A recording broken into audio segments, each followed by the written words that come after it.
Thank you.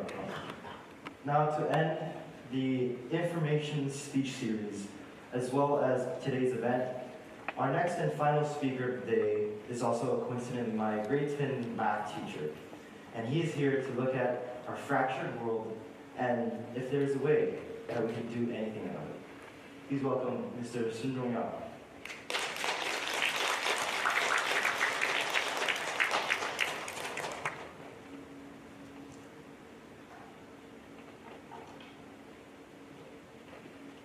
Good afternoon, everyone. Thank you. So today, the topic of my speech is lighting in the dark. And I want to talk about 3 issues, the internet, some philosophy, and greatness. I don't want this to be a lecture or some sort, so let's make it a discussion, okay? So let's look at some issues first. Social fragmentation, right? And let's think about today's world. Everywhere we see fractured views, okay? Extremely opposing views on the internet. So how many of you know the conflict between, for example, Israel and Palestine? We all know about that, right? But I wouldn't ask you to raise your hand on who you're siding with for the fear that you might lose some of your friends. And when the issue came up, when the war broke out between Russia and Ukraine, a lot of us lost some other friends, right? And so that's some of the things that we see on the internet. Well, bipartisanship is happening in the United States. Elephant versus donkeys every year, every 4 years. Extremist movements, political correctness. Well, 50 years ago, right? 50 years ago, we did not have LGBT. Right? LGBT movement was illegal back then. Now, LGBT is not only is it legal, people are given hundreds of choices when they register online, right? What's your preference? What's your gender preference? Well, what do you associate yourself with? And moral high ground. Everybody likes to be correct. We all would like to think ourselves as the correct party. Yeah, that's how our brains evolved. We have to tell ourselves we are on the right boat, and they're not. Right? They're not. That we have to live with this.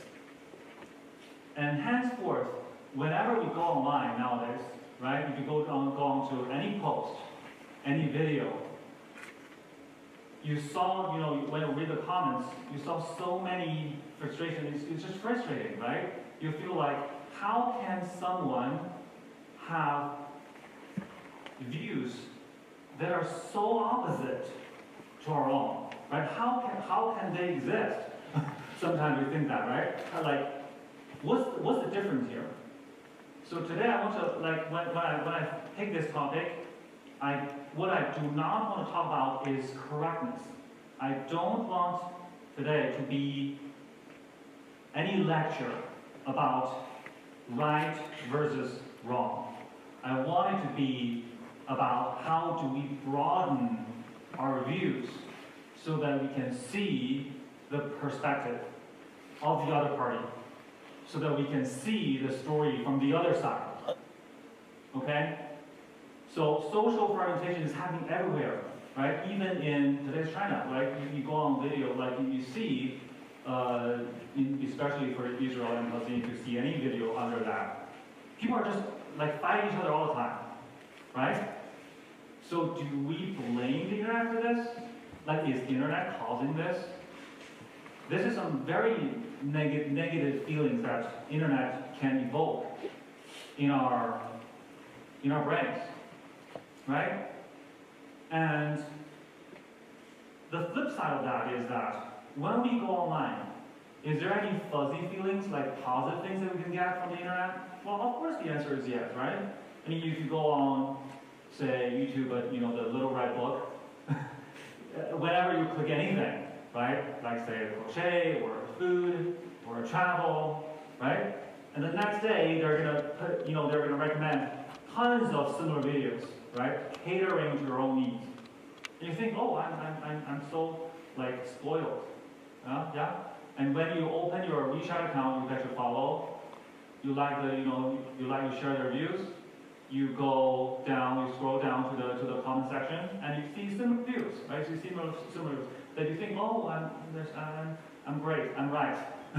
And there are so many people who share my views, right? And this is a notion that we all know about. It's called information filter, but in Chinese, 信息茧房, right? Information cocoon.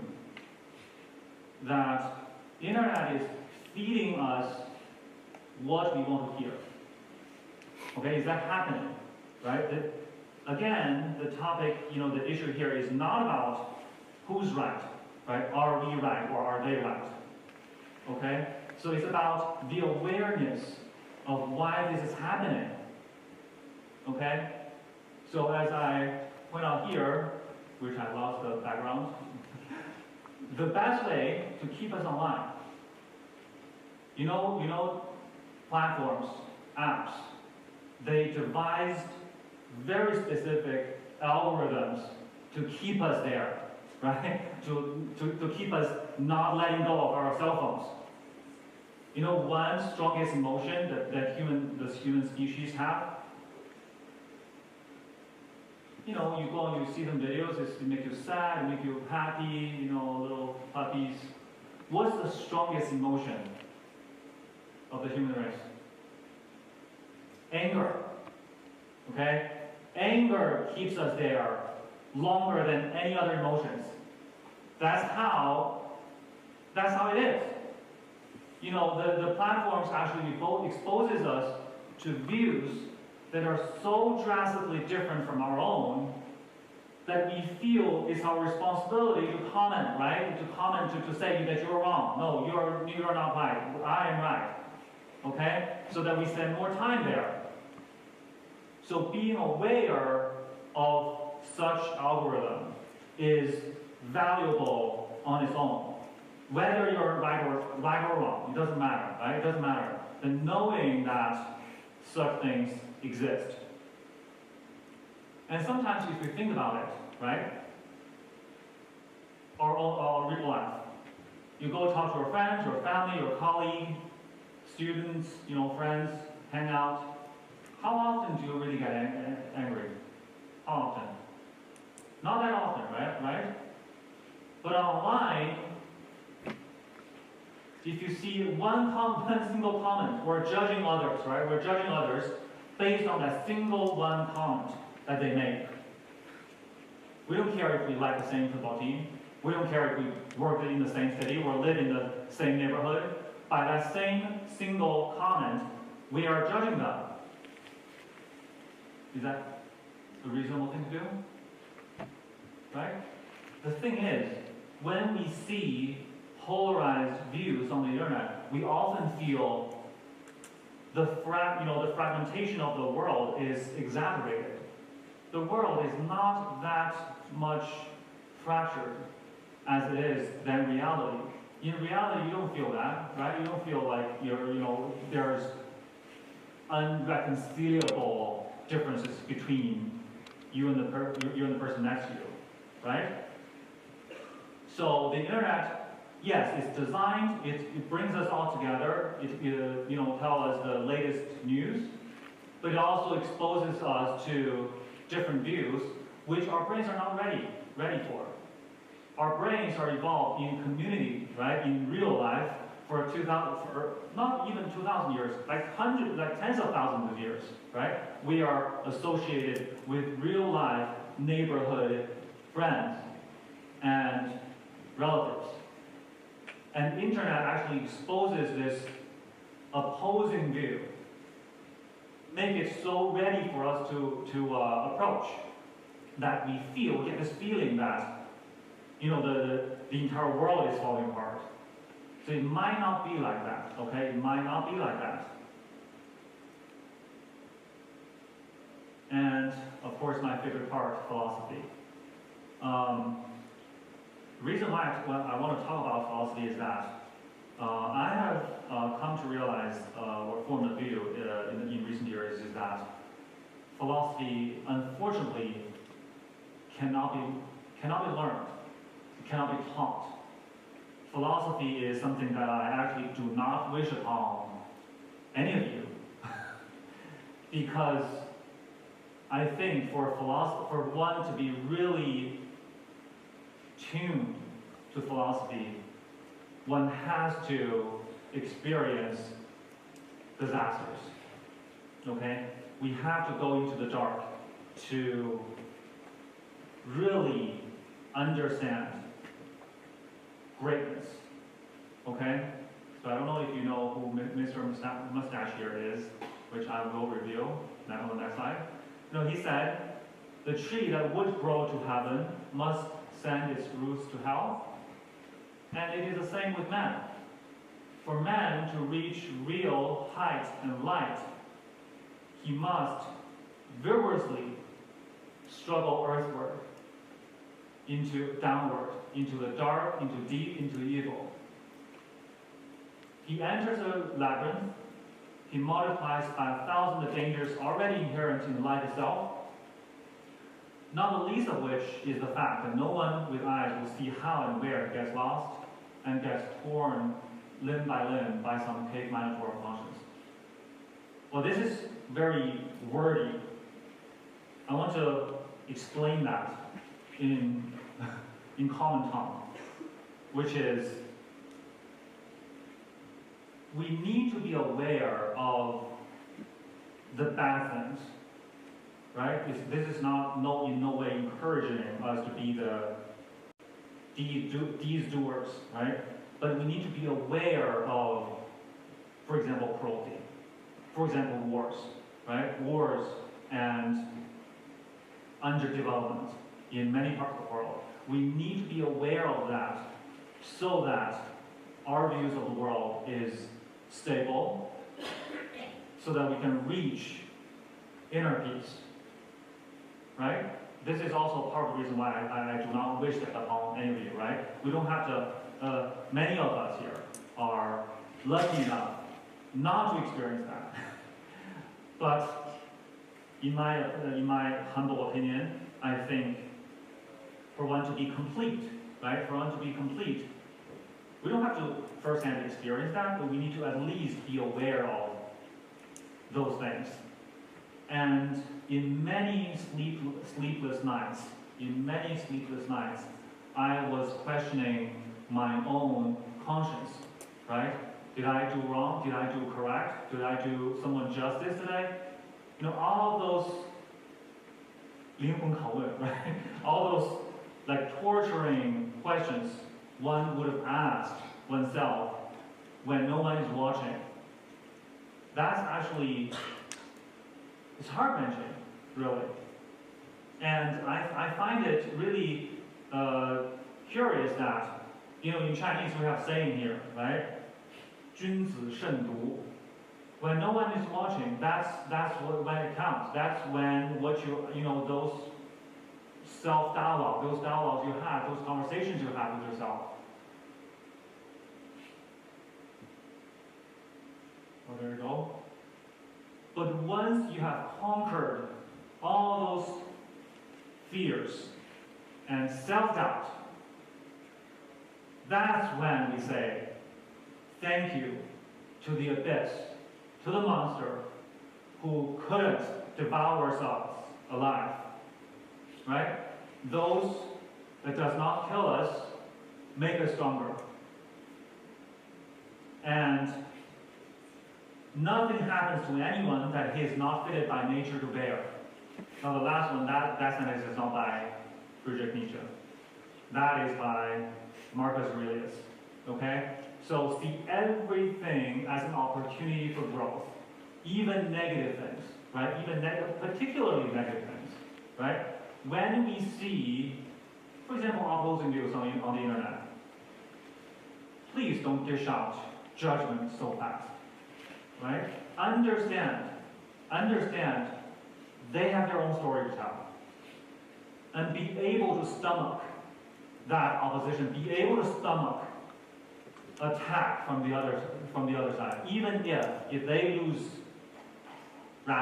reasoning, right? If they lose reasoning, start attacking your character, be able to stomach that. I think that's what philosophy has taught me.